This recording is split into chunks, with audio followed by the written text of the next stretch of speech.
I'm here with Angel Gambino. She is a graduate from 1997. She earned her JD and her MS in Ocean and Coastal. And I'm here just to hear a little bit about what she's been doing since she graduated.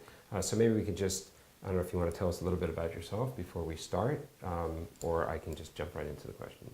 I'm happy to do a brief intro. Okay. So yeah, thanks for having me. Right now I am, I should say always, I am a proud mom, at least over the last 11 years. My son just turned 11.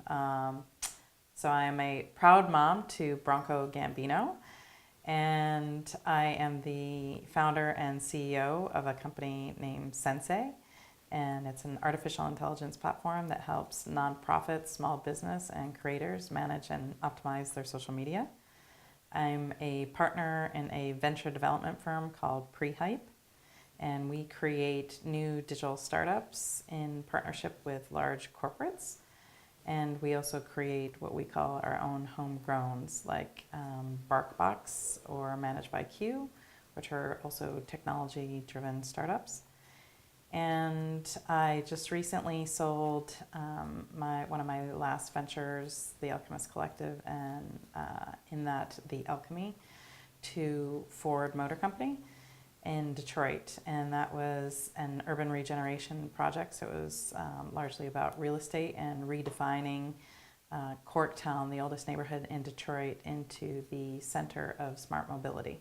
So I've got a few things going on, and I'm on the board of a few nonprofits for causes that I care a lot about, and I'm an angel investor in lots of different technology startups and small businesses.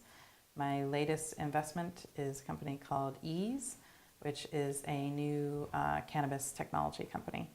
And so I am very active in technology, media and entertainment, mission-driven causes. But most importantly, first and foremost, I'm mom to Bronco. Okay. So that's quite a lot. Maybe you can tell us a little bit about how you got there. What was your career path from when you left the University of Oregon? How did you get from earning your degrees to the extensive and complex web that you're working with today? Yeah. So I was fortunate enough that I had a lot of great offers right out of the U of O. And so I had plenty to choose from, and I chose my dream job, and that was working as Director of Business and Legal Affairs for the Humane Society of the United States, and in particular the Fund for Animals. And really that job was for somebody much more experienced than myself. But while I was at the U of O, I worked really hard, not just at academia and getting the grades that I needed to be successful, or at least to help set me up for success and to learn as much as I could. But I also worked a lot while I was here. I worked at Max's as a bartender, which was a lot of fun and helped pay the bills.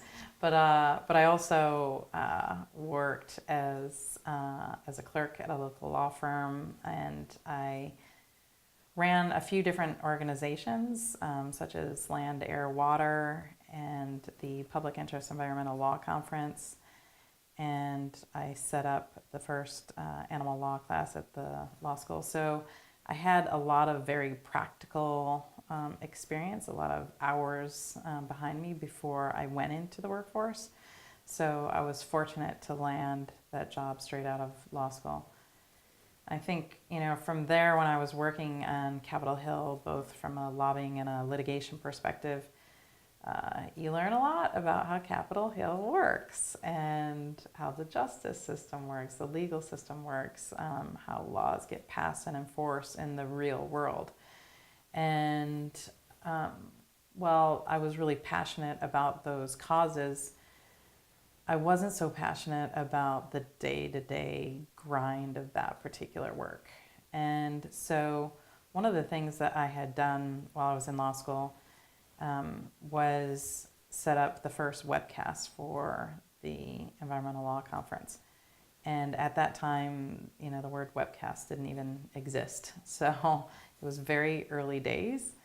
and Google didn't exist, none of these big companies. And the reason, we decided to do it is because we had NPR that, broadcast the event, and at the stage, the university was one of the forerunners of any upper education system in the country to really kind of take technology at the heart of the learning experience. And so as a law student, we were required to have laptops and to use those laptops in class during deployment of different types of exercises or projects, and even in the Socratic method.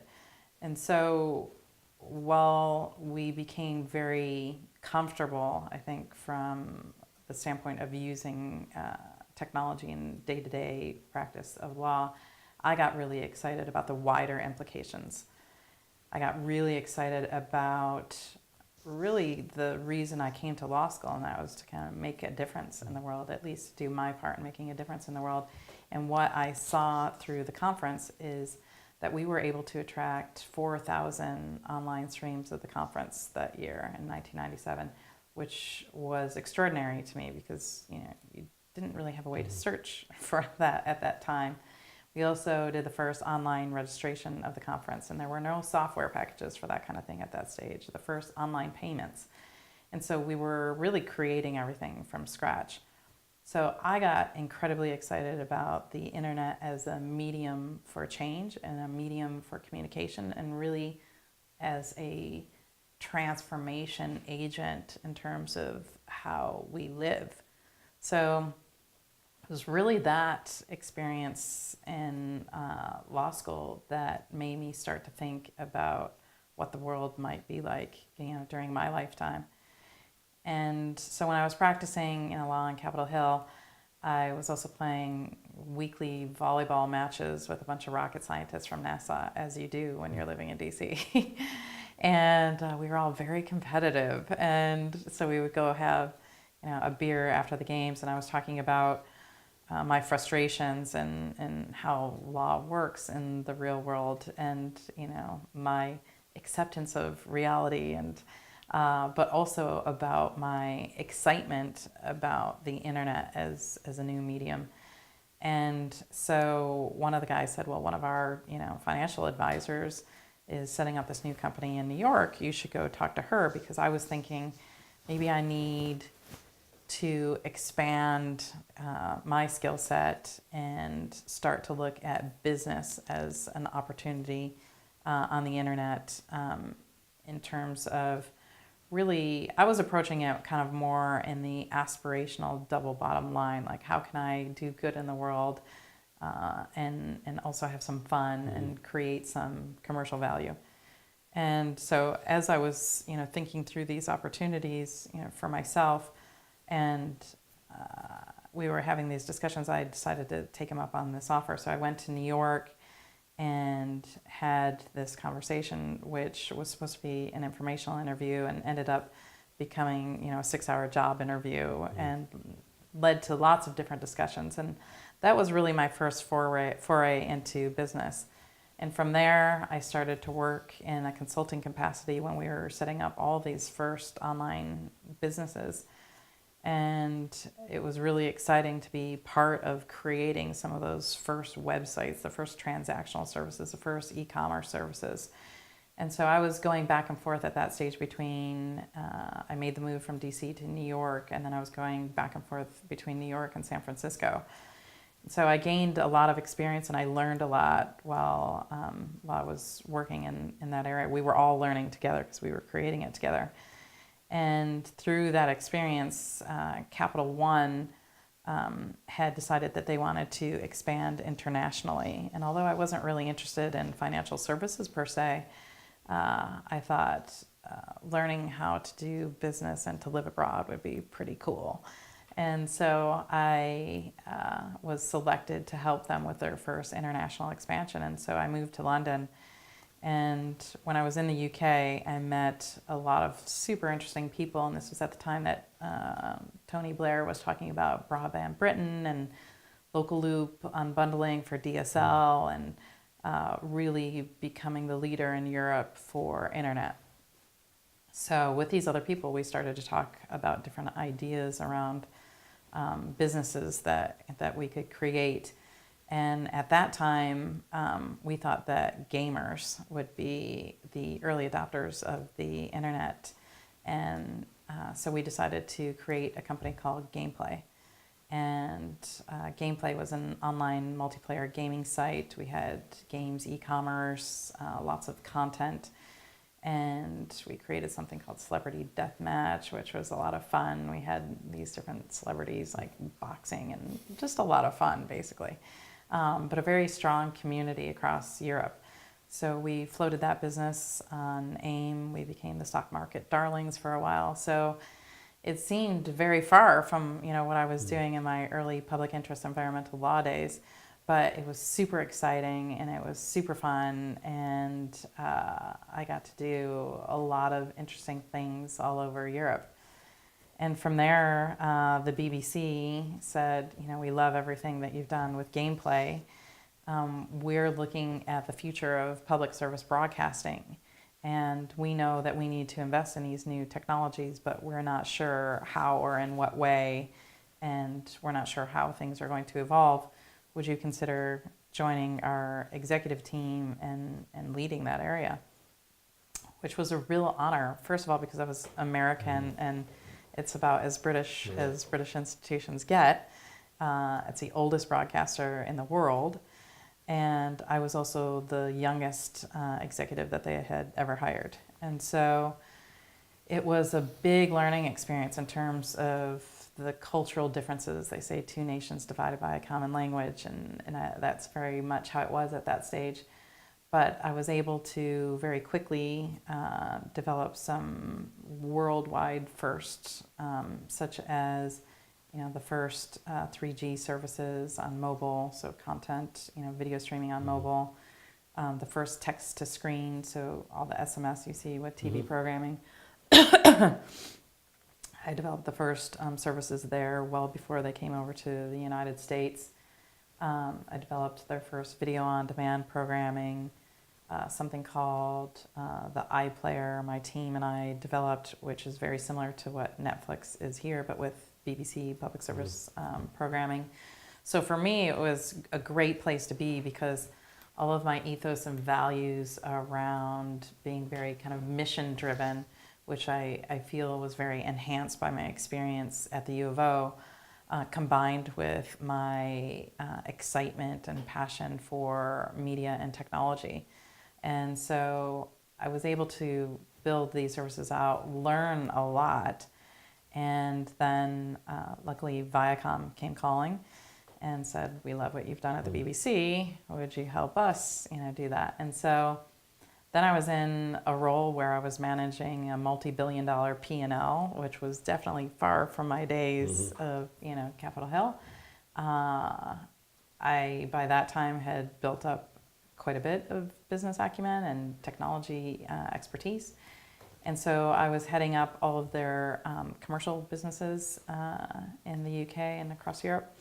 I was doing their big distribution deals, licensing, digital, you name it, everything except for TV advertising.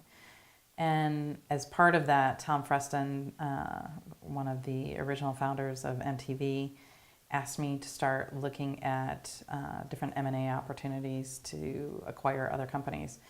So we were looking at MySpace at that time to acquire, and then Rupert Murdoch came in the last hour and acquired it. And so I had been talking to other entrepreneurs about potential partnerships, and I developed some of those partnerships in the mobile space. And then I started to look at social networking, and that was, while Facebook was still at Harvard. So to give you a little context on dates.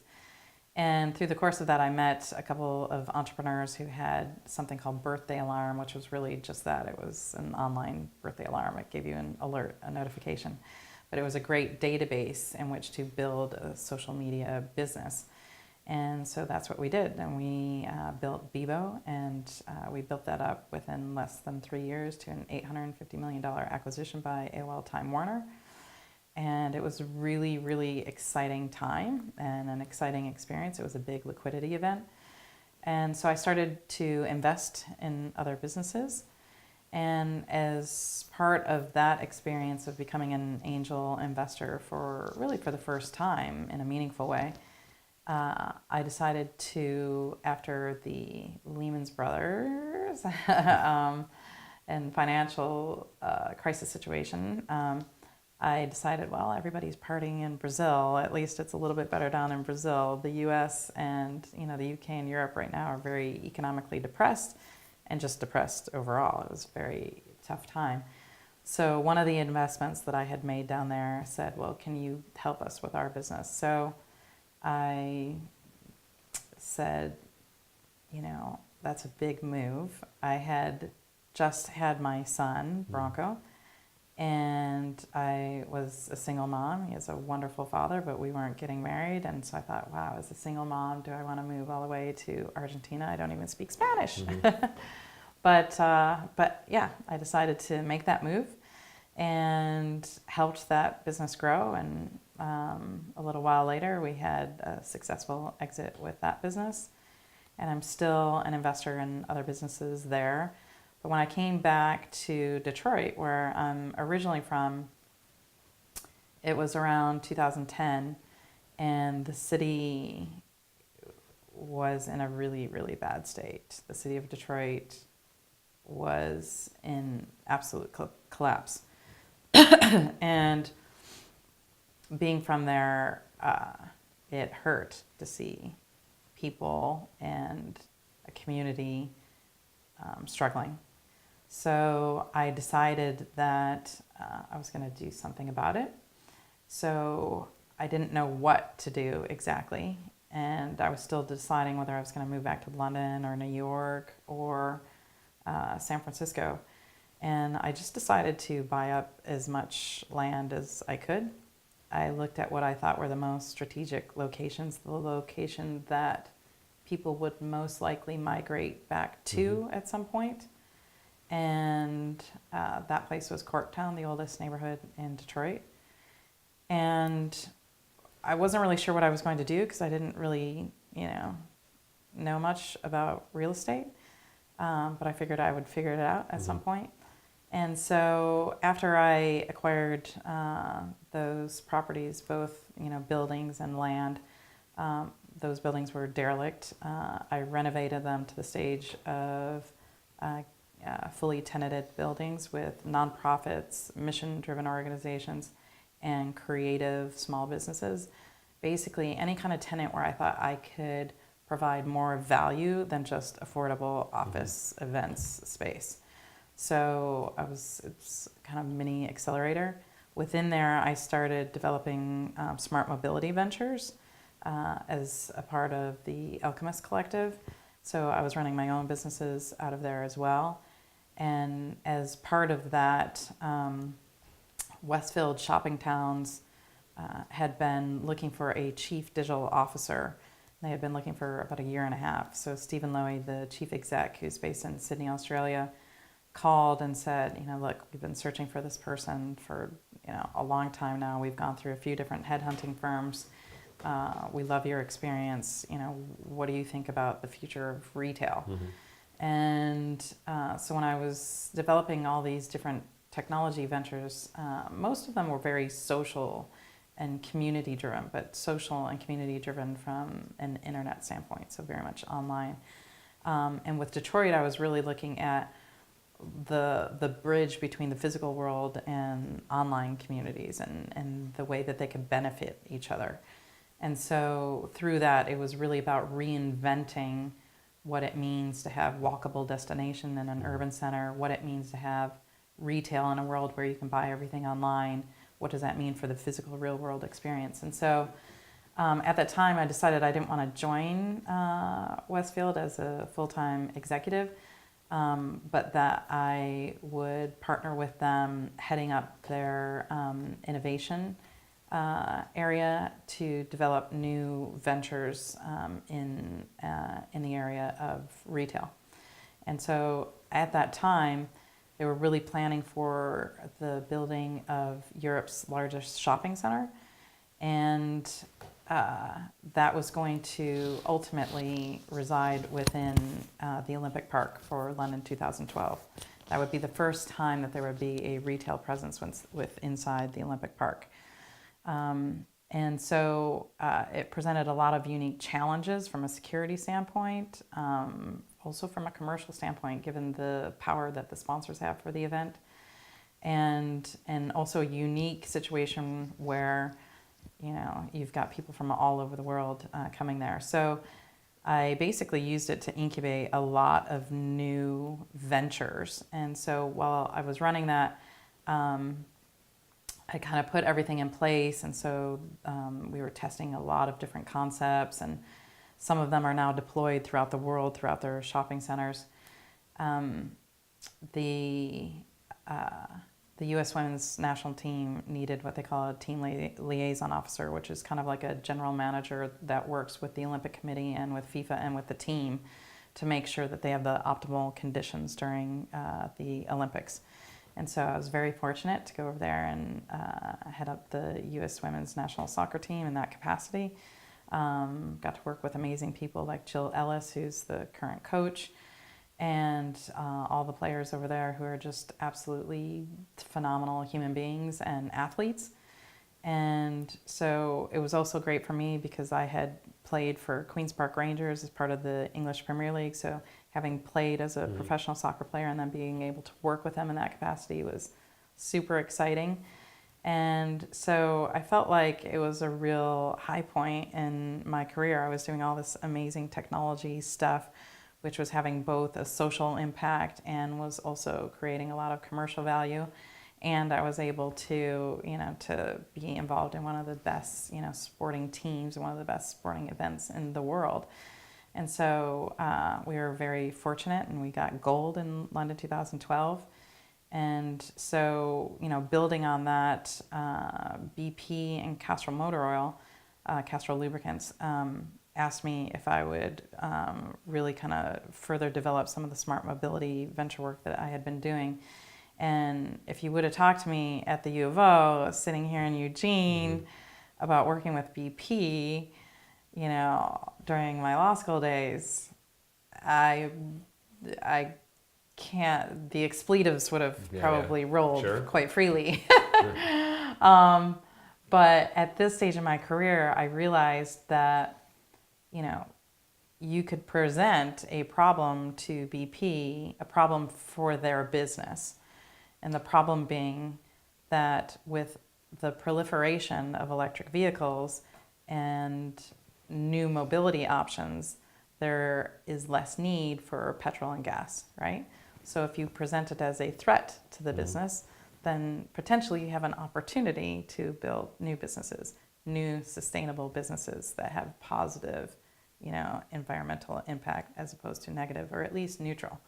And so that was an important part of, I think, really me coming to terms with how do you look at these big corporations, not as evil giants, but as potential ways to create the kind of change that you want, right? And so by having them as a partner, I was able to have access to resource, financial and otherwise, to be able to build out these other businesses that I thought were much more friendly to people and the planet, animals, you name it. So that part was really exciting. And then as I was developing those, I started to develop other ventures with Prehype. And the Detroit businesses were really starting to take off and require more attention. During the course of developing some of those, we found environmental contaminations, and I just thought, what are the chances, you know? And so as smart mobility was really kind of growing as a sector, and these opportunities were becoming real as some of these companies like Lyft and others were coming into the market, I had been pitching to Ford Motor Company and Detroit as a city that it really needed to reinvent itself, not in terms of Motown, Motor City, but the hub for mobility. So really, really rethinking what mobility means. And so, I'm really thankful that that we're all kind of aligned now in terms of seeing the value of that vision from a bottom line standpoint, and also from a kind of community and social impact standpoint. And and those businesses that I had built there are now being taken to the next stage by Ford. So when they acquired my businesses in Detroit, real estate and the rest, they've committed to community resources and programming, and to create this smart mobility hub within Corktown. So as I was working with these tenants and working with these big corporates, one of the things that I started to notice is that they were all asking me for help in terms of growing their businesses through social media, because radio was either too expensive or perceived as a dying medium. TV was certainly too expensive, either for the nonprofits or for the small businesses. Print, again, was deemed as maybe being not as relevant for those types of audiences. And so, harking back on a lot of my experience in building these social media businesses, I started to provide help. But at the same time, the big social platforms like Facebook, YouTube, Twitter, Instagram were starting to become much more commercial themselves. So they started to change the algorithms to suit their needs, which as businesses they needed to do. But there were a lot of negative consequences. So a lot of the growth that a lot of these guys had seen, a lot of the nonprofits, a lot of the small businesses, in terms of content marketing, they were starting to plateau. So they were putting a lot of time and a lot of effort, which was a distraction from their causes, their campaigns, their paying employees, getting income. They weren't getting as much of a return. And a lot of that had to do with all of the new algorithms that all of these platforms were building. And so with all of those changes that were largely driven by rules set for machines to follow, I started to investigate artificial intelligence and machine learning a lot more, to see if these could be tools that we could really use to scale efficiently, to get insights that would otherwise take hundreds and hundreds of hours and thousands of people to ascertain. So as I did more research, I really started to employ a methodology that I've used with pre-hype, in terms of developing new minimum viable products using lean product planning processes to determine product market fit, looking for the right signals from the market.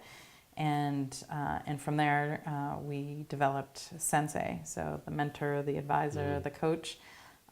We spell it SENSAI because it's an artificial intelligence platform. And it's really designed to help nonprofits, creators, small business manage and optimize their social media, to level out the playing field with the big corporates that have very expensive, internal teams and agencies and lots of enterprise software to help them with their social media. We're basically taking that powerful intelligence, but creating a very simplified user interface, so that we're saying like what to post, when to post, how to post. And for some of our customers, we do that for them. So we do the whole thing. And we are lucky enough to have customers like Surfrider Foundation, which for me is great, having studied and practiced in ocean and coastal law, and helped set up the first Oregon chapter of Surfrider Foundation. Lots of nonprofits like that. We even have politicians that are on the platform now. We have Shaun White, the snowboarder, lots of different athletes on the platform, in terms of the athletes that I've worked with. We've got, Tim McGraw and lots of big artists, and then thousands and thousands and thousands of small businesses. So I launched it in May 2017, and so it's still pretty young, but it's growing very, very fast. So I'm excited to see where it will go. So that's where I'm at now. Well, that's quite an arc. Yeah. Here. So I was wondering, maybe you could talk a little bit about how being at the University of Oregon might have affected your trajectory. You could either talk about your time at the UO or whatever you want to talk about in terms of linking back to Yeah, what you might have gotten from being a graduate student at the University of Oregon. sure. I call Oregon my spiritual home, and I love every opportunity to come back to Eugene. I absolutely love it here. I feel like I really found myself here. I felt part of a community. I always felt safe. I really felt like I could do just about anything. I really felt that way. You know, I think from the standpoint of creating, you know, organizations, you know, nonprofit corps while I was here. I started a new class in the curriculum. There were a lot of things that I did that I think I built up a lot of self-confidence that if it didn't exist, I could create it. If it existed and I didn't like it, I could find a way to do it differently. Or I could find a way to make the impossible possible. And that's really powerful. Yeah, sure. So I have a lot of gratitude for everyone that I went to school with and the people that I learned from, but overall, the community here, because I had a lot of fun and I achieved some pretty great things. But I think most of all, what I learned about myself when I was here is to follow my desire. Like if you look at that career path that I just outlined, you know, it doesn't seem logical in terms of what a career counselor might suggest as a path, right?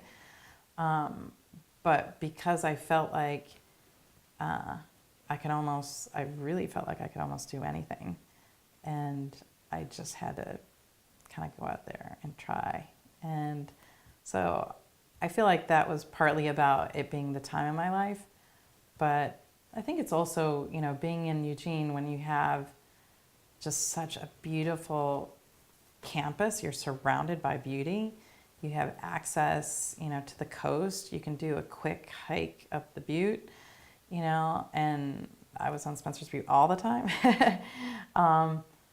You know, that real access to nature, I think, centers you.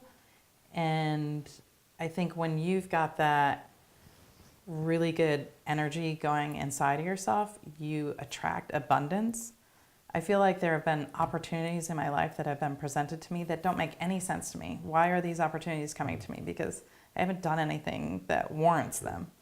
But I think it's really about when you are kind of really aligned with who you are and who you want to be, and you have that kind of awareness, then the fear of failure doesn't seem like a barrier, you know? So, yeah, I really feel like my time here, I had a lot of fun. I got really focused in terms of who I am in the world and who I want to be. And it just helped me to overcome any fear I have, you know. I have fears all the time, but I don't let them get in the way of my success or what I want to achieve. And, you know, I start to look at what's the path of least resistance. I look at opportunities to remove friction. And the way that I found that you can do that most effectively is what I refer to as, you know, going beyond together. In other words, finding other like-minded souls, like good people that you want to work with who have a similar worldview, and you can achieve just about anything. In most of my career, I've invented alongside these other incredibly talented people, you know, entirely new markets, not new products, not new services, not new businesses, but new markets. And, you know, to be able to say you've been a market maker even once is pretty cool. And I think that it's because of my time here at the U of O that I developed the confidence in my capability to do that. So, yeah, I have to bring Bronco back for a tour. He's only 11, but I figure I can start Right. teasing him now Yeah, about the start early. opportunity to go Yeah. to school here. Yeah.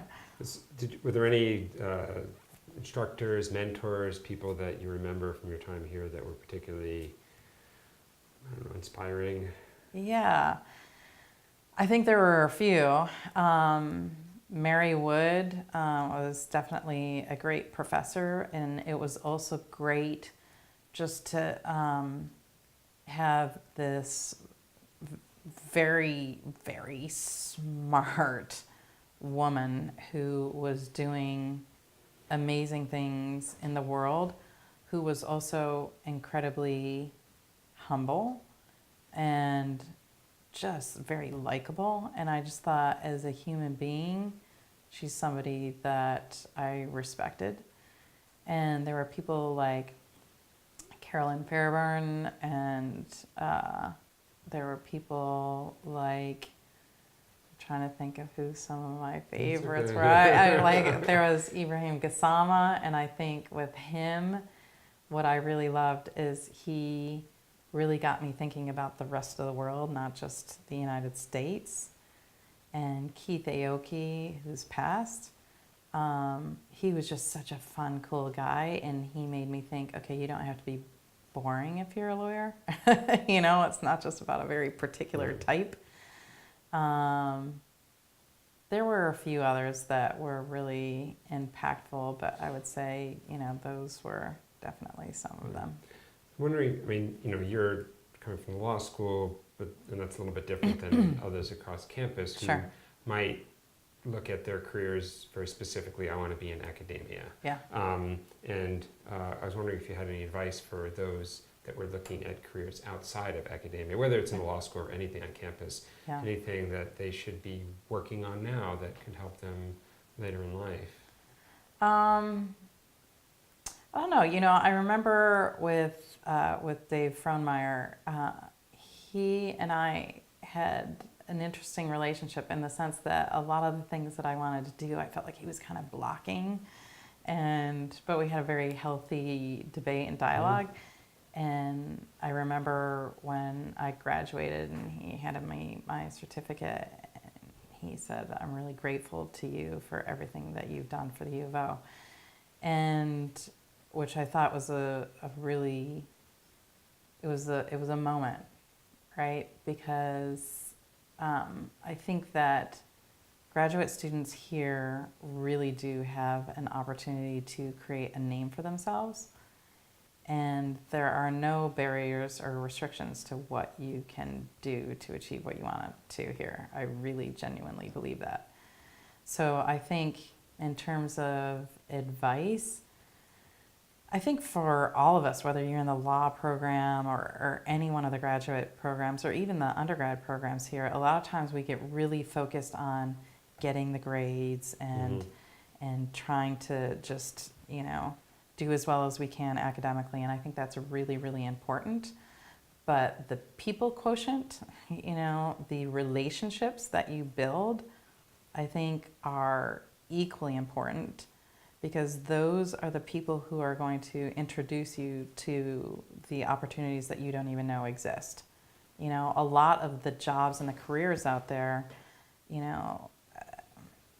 they're in development before they're widely known, and sometimes they're decided on before they're even published, right? And so I think the more that you can do as a student to be of service to as many people as you possibly can, and being of service doesn't mean that you have to go do lots of free work for somebody. It means that you can be valuable in one particular moment of time, or just letting people know that you are available sometimes is enough. But building those relationships and then following through and executing, and not necessarily always needing to have the answers, but being resourceful enough to get the answers. I think being of value above and beyond getting good grades is a critical aspect of professional success. And it also just makes you feel good. And when you feel good, all these other opportunities come up. But you want to be first of mind, or at least, have some name recognition when people are thinking about new appointments, new jobs, new roles, right?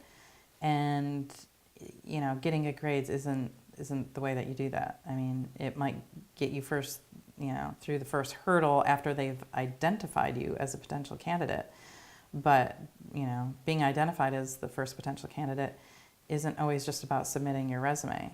It's about building your own personal brand, right? And I think when you're really tied up in focusing on getting the good grades, a lot of times we're up here.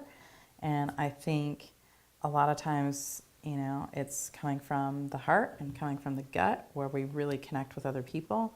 And a lot of times it's that connection sometimes that helps you get the opportunities, that you want to get. Because everyone wants to work with somebody smart, but you also want to work with somebody that you feel like you can really get stuff done with, somebody that you want to work with on a day-to-day basis. So I think, my advice to grad students of any kind of discipline, whether it's, academia or any other area, is figure out who you are and what you want, and then go connect with other people that can open up doors for you and that you can be of service to, and then be of service. Great, thanks. Sorry, so, you described a little bit about your time here. Do you have any favorite memories you want to share from your time here at university? We had the story about Dave Fromeyer, but any other experiences that like stick in your head? Gosh, I think definitely the Public Interest Law Conference of, I think it was 97, was a big one. I still think it was one of the best ones. It was just incredible. That was incredible to me because it brought so many diverse views and some of the biggest names and worldwide experts in some of these issues and on all sides of the issues. That, to me, was super exciting. I think going to the Rose Bowl, God, what year was that? It was our first time in a long time. I can't remember, but I was in college then. And so even though I wasn't here then, it was really at the start of when the sports program at the U of O really started to take off and we started to invest more in sports.